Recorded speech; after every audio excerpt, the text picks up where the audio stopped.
Bienvenidos a Prefacio Especial Crímenes.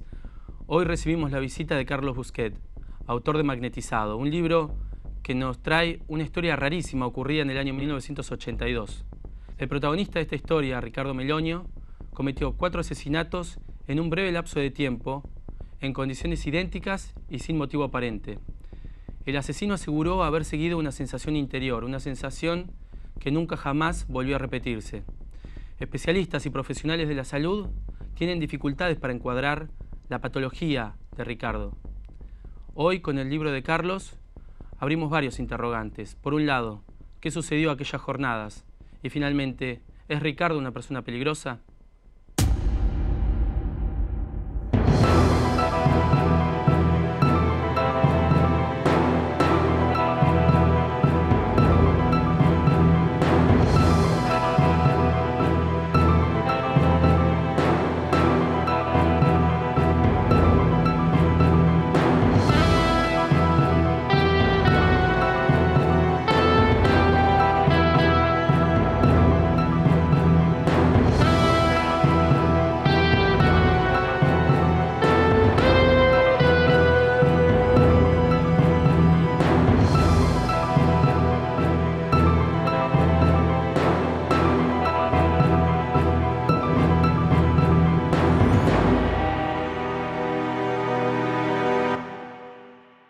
Bueno, Carlos, bienvenido. Gracias por venir. No, muchas gracias por invitarme. Escribiste un libro que me gustó mucho y lo primero que pienso es un caso realmente extraño, pero es un caso de 1982. ¿Cómo diste a parar con este caso?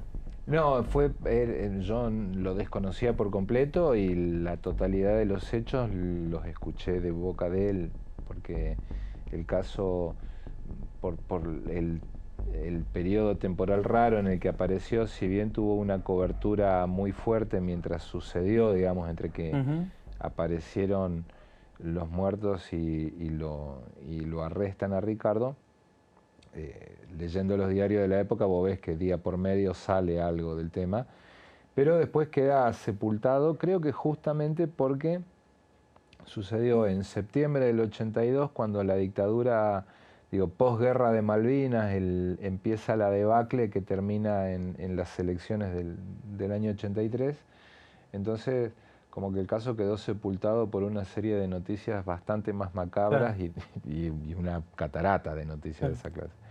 Entonces, no sabía nada. Máxime, este caso fue muy cubierto acá, en Capital, pero yo vivía en el Chaco en esa época, los diarios no llegaban, etcétera, entonces como que no lo conocía. Y lo fui conociendo por comentarios de gente que lo trataba, digamos. ¿Que lo recordaba? No, que trabajaba en Prisma, conocía a un grupo de gente del equipo tratante. Y bueno, de escuchar conversaciones sobre él, era como una persona que los tenía a todos muy intrigados y a la vez con simpatía. Y bueno, después de eso surgió la posibilidad de que yo escribiera el libro, pero digamos, mi conocimiento de él era como una cosa interesante que vos escuchabas del trabajo de otra, claro, gente. Hasta que sale esta cosa que le proponen a Ricardo por una cuestión terapéutica del tiempo que llevaba sin consumir psicofármacos, no psicofármacos, estoy hablando de psicotrópicos recetados, ¿no es cierto?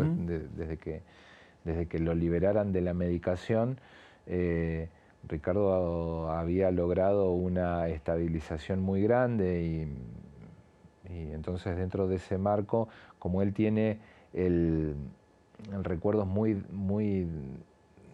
por ahí muy vívidos, pero de a flashes. No, hay cosas que él no se acuerda, cosas que no sabe si sucedieron o él se las imagina. Hay un par de cosas ahí que están muy poco claras. Entonces, ni siquiera tenía muy bien el orden de las cosas. El orden lo fuimos sacando, conversando, comparando con los diarios y diciendo, esto pasó tal vez, esto pasó tal otra. No fue, digamos, aún con él la organización de la charla, la organización de los eventos fue discutido. Y bueno, entonces le propusieron justamente para que él le diera un orden a todo esto que había pasado, no solo, los crímenes en sí, sino todo lo que fue su vida posterior. Y bueno, Ricardo dijo que no, le propusieron que lo escribiera. Que él lo escribiera. Que él lo escribiera por una cuestión de organizar las cosas en su cabeza, ¿no? Y bueno, Ricardo dijo que prefería charlar con alguien, bueno, y ahí entré a tallar yo. Y bueno, sí, tuvimos una primera conversación, le acerqué mi libro anterior a Ricardo como para que viera, y fuimos conversando. Cuando tuve un poco un primer relato de él a la tipo tercera o cuarta entrevista, eran entrevistas de 4 horas en Ezeiza, las hacíamos aproximadamente cada 15 días. Entonces después de la tercera o cuarta entrevista recién fui a buscar los diarios a la Biblioteca Nacional y medio a ver cómo había sido contada la historia por otros. Y bueno, y ahí fue un comienzo, ¿no? Después seguí charlando, las conversaciones con él duraron 1 año y medio aproximadamente, y recién desgrabé. No desgrababa sesión a sesión, sino que iba conversando y viendo qué cosas salían, y no tenía como una idea de cómo iba a terminar el libro, porque era una historia con muchos agujeros. Entonces no tenía testigos de la época para ir a hablar, había muy pocos informes de la televisión de esa época, no podías hablar con gente que lo hubiera tratado por temas legales, digamos. Entonces era muy difícil, y Ricardo, que había sido tapado también, porque durante mucho tiempo nadie se interesó en el caso de él. Esto viene a partir de que este equipo de gente, o en realidad cuando se instituye Prisma, que es un programa entre el Ministerio de Justicia y el Ministerio de Salud, hay otro encare del tratamiento de los presos con enfermedades mentales. Entonces encararon un tratamiento mucho más interesado en su evolución, ¿no es cierto? Hablábamos de cómo uno se imagina, digamos, el primer encuentro, cómo uno se imagina a una persona que cometió varios asesinatos. ¿Te chocó la imagen de cuando lo viste y sabiendo lo que había hecho? Claro, en realidad cuando lo conozco no sabía bien, sabía sí que había habido 4 asesinatos, pero no sabía bien cómo habían sido. Pero sí, fue una diferencia, digo, no esperabas, es una persona muy normal, te vuelvo a decir, es agradable en el trato, y dicho esto con total seriedad, no es eufemismo de nada. Y no, digamos, después sutilmente sí empiezan a aparecer cosas, claro, pero sí, no es una persona ni exótica ni obvia. Entonces, sí, en principio fue raro ese cruce entre la expectativa y la realidad, pero después te das cuenta de que sí, efectivamente hay cosas ahí, pero hubo que charlar mucho tiempo para encontrarlas. Y también esta cosa de que en la conversación quedó en algún momento claro que mi interés era en él, que mi interés era, digo, a partir de que se empezó a constituir la identidad del libro, cada vez estaba más claro, y eso empezó a pasar a medida que avanzaban las charlas, cada vez estaba más claro que ahí lo importante era la palabra de él. Si bien lo terminé organizando para el entretenimiento del lector, digamos, o sea, tuve muy en cuenta que el lector no se aburriera y qué sé yo, también una de las grandes bases del libro era, siendo una persona que todo el tiempo había sido juzgada y diagnosticada y guardada y condenada, sin que me pareció que era muy importante que su voz contara a él la cosa, mínimo para ser contrastado con todo lo otro, ¿no? Quiero decir, No es, no es decir, su versión es la única que importa o su palabra es la única que importa en el caso. No, no, pero también es muy importante. Claro. Y otra cosa que está cerca de esto, también soy muy de leer casos clínicos por entretenimiento, digo, me gusta leer porque son historias entretenidas, casos clínicos de determinadas enfermedades. Y muchas veces, en el mismo caso de estudios que tienen que ver con Ricardo, o con los crímenes inmotivados o con crímenes de asesinos en serie, vos te encontrás muchas veces con el relato del caso, no tanto desde lo que le pasó a la persona, sino que en el mismo relato está el análisis del profesional que lo presenta. Y entonces, digo, no tengo nada contra la palabra del profesional, pero que la palabra venga después, o que esté en un segundo plano. Porque es un hecho y un análisis, digamos. Entonces, y eso me daba mucha bronca como lector, pero claro, como lector que se entretenía por ahí, profesionalmente es útil esa manera, pero entonces hay algo de eso también en el proyecto del libro, en decir, ok, la palabra que vamos a escuchar es esta porque es una persona interesante. O sea, desde el momento que tenés que esperar que pasen no sé cuántos millones de personas para que aparezca uno como Ricardo, vamos a escucharlo. Claro. Mínimo. En septiembre de 1982 tuvo lugar en la ciudad autónoma de Buenos Aires una extraña, breve y a su manera sobria serie de asesinatos. A lo largo de una semana, en un radio de pocas cuadras del barrio de Mataderos, fueron hallados los cuerpos sin vida de 4 taxistas. Todos los cadáveres aparecieron en horas de la madrugada, caídos sobre el asiento delantero de sus automóviles, cada uno de ellos con un orificio de ingreso de bala calibre 22 en la sien derecha. Los taxis, estacionados en esquinas oscuras, con las luces internas y el motor apagados, los faros delanteros encendidos. No había evidencia de robo, aunque siempre faltaba la documentación del vehículo y de la víctima. Salvo en el último incidente, los relojes tarifadores estaban puestos en 0. Solo 3 de los 4 asesinatos trascendieron públicamente. El 24 de septiembre, La Razón, Crónica, La Prensa y Clarín reseñaron en pocas líneas la aparición del cadáver de A.R. en la esquina de las calles Pola y Basualdo. 4 días después, titularon un poco más grande la noticia del hallazgo de C.C. en el 1800 de la calle Oliden. El hombre no estaba muerto, pero agonizaba. Tenía un agujero en el cráneo que sangraba profusamente y finalmente falleció de camino al hospital. Ante este segundo incidente, la Comisaría 42 organizó un operativo de saturación rodeando Mataderos, con efectivos propios y personal adicional de las divisiones Robos y Hurtos, Prevención del Delito e Investigaciones. A pesar de este despliegue, el 28 de septiembre apareció muerto J.G. en la esquina de Basualdo y Tapalqué, a 400 metros de distancia de las anteriores. Hubo con posterioridad otros 2 eventos en la misma zona, fallidos atracos a taxis, durante los cuales los choferes recibieron heridas de arma blanca, pero salieron relativamente ilesos. Uno de ellos dio una descripción física del atacante que se convirtió en identikit y fue difundida a través de los diarios y cadenas de televisión. La policía fue incapaz de esclarecer los crímenes, únicas certezas que pudieron aportar los agentes del orden.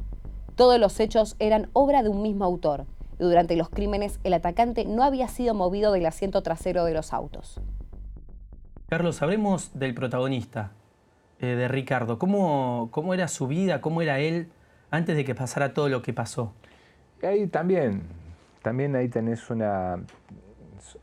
es un conocimiento al que solo podés acceder por relato de él y algunas cosas que dijeron los vecinos en los recortes de diario, que Ricardo era una persona muy ensimismada, muy volcada hacia dentro de sí mismo, con muy poco interés por el resto del mundo. Solo le interesaban cosas que pudiera incorporar a un mundo de fantasía que él tenía. Entonces le gustaban las historietas de Editorial Columba, que es todo aquel que tenga mi edad y tal vez hasta 7, 8 años menos conocerá que eran unas historietas muy populares que vendían cantidades impensables para la industria gráfica de ahora, y que bueno, él convertía en alimento para sus fantasías eso y algunas cosas de televisión, algunos libros.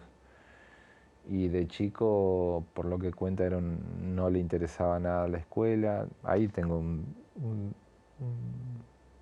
me parece totalmente lógico eso. A mí yo también la odié. Digo, Todos es lo claro, odiamos. por eso digo, es a título descriptivo, no es que necesariamente eso marque una anomalía. Claro. Pero sí, era una persona muy de meterse en su cabeza y bueno, sometido a una serie de influencias que no creo que hayan contribuido mucho a su estabilidad, que eran una madre violenta y espiritista, el contacto con el Umbanda en Brasil, todo un arranque formativo que, sumado a la enfermedad, tampoco colaboró mucho, ¿no? Y bueno, puesto así en el mundo, Ricardo hizo unos años, por lo que cuenta, de relativa tranquilidad y normalidad, y los crímenes suceden después de que él sale de la colimba. Colimba también es ya una palabra para viejos, del servicio militar obligatorio. Ricardo zafa de ir a Malvinas y bueno, él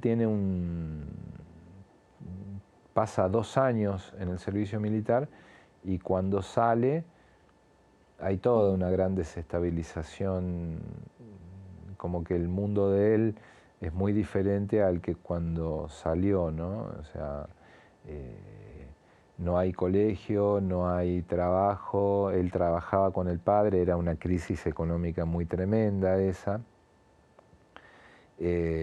Había el mundo, la Argentina en ese momento era depresiva entera, porque se había perdido la guerra hacía 2 meses, y se señala también que tiene que haber sido muy estresante para Ricardo salir de una especie de encajonamiento que era el servicio militar, donde, si bien no es que la pases bien, pero te da una estructura, ¿no? Te dice, Claro, horarios, cosas claro, para hacer. Exacto, te dice a dónde tenés que estar en cada momento, etcétera, y eso te provee uno. Creo que el resumen es mantener la cabeza ocupada, ¿no? Exacto, exacto. Te dicen a dónde estar y qué hacer. Entonces, cuando Ricardo queda un poco huérfano de ese orden, entra a acelerarse alguna cosa. No sé bien, o sea, no sé bien yo y no sabe bien nadie. Ricardo señala como bastante tranquilo su paso por el servicio militar, pero yo creo que tiene que haber sido muy estresante, sobre todo al comienzo. La adaptación. La adaptación y la brutalidad, ¿viste? Siendo Ricardo un tipo que entiende las cosas literalmente, supongo que no debe, hasta que entendió las reglas y qué sé yo no creo que le haya pasado bien. Poniéndome en su lugar, ¿no es cierto? Pero eso tampoco lo sabemos, y su evaluación, digo, dentro de esto que Ricardo nunca parece estarte mintiendo, su evaluación sobre el asunto es que la pasó bien. ¿Qué es lo que hace tan raro, si se quiere, a los crímenes que cometió Ricardo? Por un lado, la falta absoluta de motivo.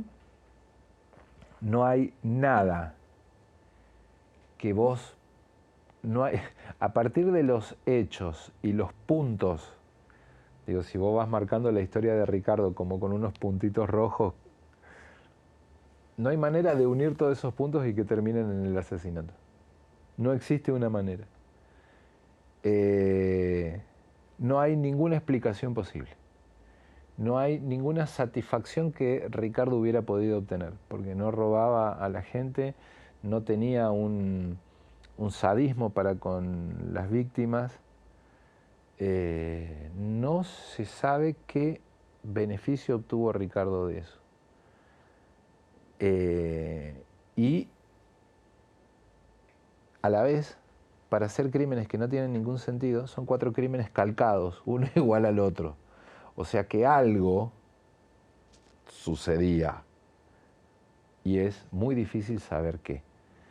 Entonces, ese me parece que es el eje del misterio, porque, por ejemplo, casos parecidos dentro de la literatura y de la historia del crimen, el doble crimen de las hermanas Papin, que es un crimen inmotivado muy famoso de comienzos del siglo XX, creo, de hecho Lacan hay un análisis de Lacan sobre el crimen, y hay una obra de Jean Genet que se llama Las criadas, basado en ese crimen, y es un crimen que efectivamente, puesto como está, es un crimen psicótico en el que dos empleadas matan a sus patronas, pero de una manera atroz, y las matan también sin ningún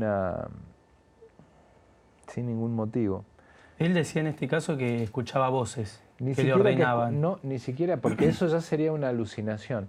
Esto sería, él sentía una sensación física, que esa sensación física, y él la asocia al hambre, que dice, vos cuando sentís una cosa rara en el estómago y decís, es hambre, tengo que ir a... Dice, es una sensación que no la podés definir, pero sentís algo, claro, y sentís que tenés que comer. Bueno, esto era lo mismo. Sentía que había llegado, que el próximo taxi que venía era el que era. Él se paraba en la esquina, esperaba que pase el taxi correcto. Ni siquiera. Él estaba, usando sus palabras, él estaba boludeando, con la cabeza pensando en sus cosas, en sus fantasías. Hasta que hubo noches en que él estaba ahí, y hubo noches en que eso no apareció.